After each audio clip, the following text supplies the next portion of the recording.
We tend to think of the ancient world as a variety of isolated kingdoms that have no connection to each other.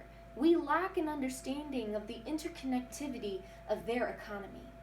One of the best illustrations archaeology has ever given us of this is actually in Egyptian pottery. As a long-term student of ancient history, I plan to explain the interconnectivity of the ancient economy through Egyptian ceramics. Egyptian pottery was mainly influenced by two major people groups, the Greeks and the Nubians. Grecian influence is generally found in Egyptian pottery dating back to the 6th and 3rd century. From what archaeologists find, Egyptians and Greeks at one point coexisted in a port city by the name of Naucratis. According to an article in Springer Nature 2018, scholarship has long noted the existence of locally made Greek-style pottery and other ceramic wares in Egypt, explained as products of immigrant Greek potters or as local imitations of imports. This Springer Nature article emphasizes a strongly prevalent Greek style of pottery within the ancient Egyptian ceramic world.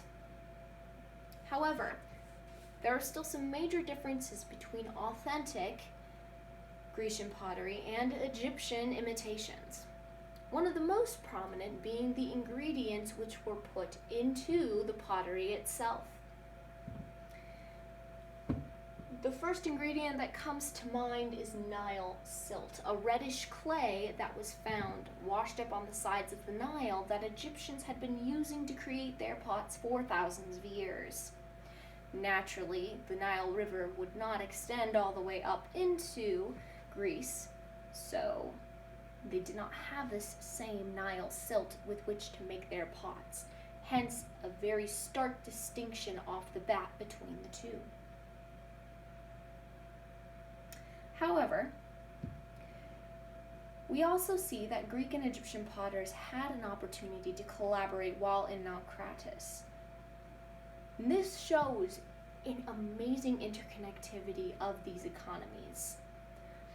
Now, while we know Naucratis was generally speaking within the Nile Delta area, we actually cannot pinpoint its exact location. We know it existed from ancient records, however, we don't know its exact location and are continuing to have a tough time finding it. Now, while we're talking about ancient records and blasts to the past and missing cities, let's move forward and talk about the Nubians. Nubian influence dates back to roughly the 18th dynasty of Egyptian pharaohs, several thousand years before. They began crafting pots as sedentism began to rise in popularity. Sedentism is the tendency to live in one place for a long period of time as opposed to wandering the countryside. In essence, they were transitioning to being a more civilized group of people as opposed to a group of nomads. The first vessels that they created were storage vessels. They were used in place of their perishable vessels they previously created while traveling about the countryside.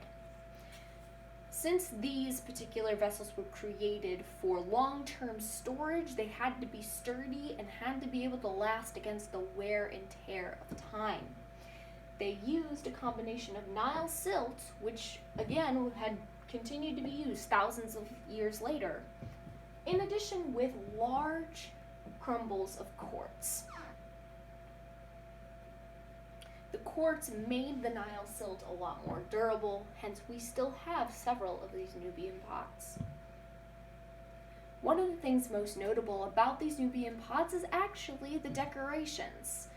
While it is interesting to note, we know more about the decorations of these pots than we do about the process with which the Nubians made the pots themselves. Archaeologists hypothesize that the process was mostly opportunistic and was a good deal of trial and error. In conclusion, we can see major influences from two drastically different societies on one particular good over the course of thousands of years. This particular idea, this point, illustrates the interconnectivity of the Egyptian world, which humans today lack the ability to see. We get so wrapped up in the stories within our textbooks that our teachers are telling us and the tests we have to take in relation to them, and we forget that these were people who connected with each other over distance in the same way that we do today.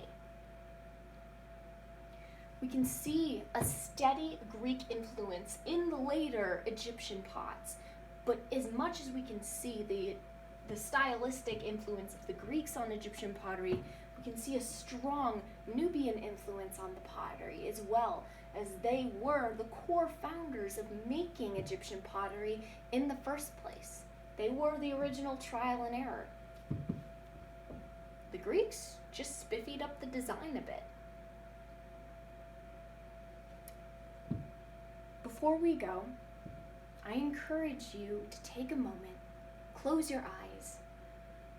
I want you to see the ancient world through the lens of ceramics. See the influences spanning several generations, thousands of years, all different countries coming together to create one simple piece, one functional piece. Whether it's storing a bunch of figs or perhaps sitting on your grandma's table.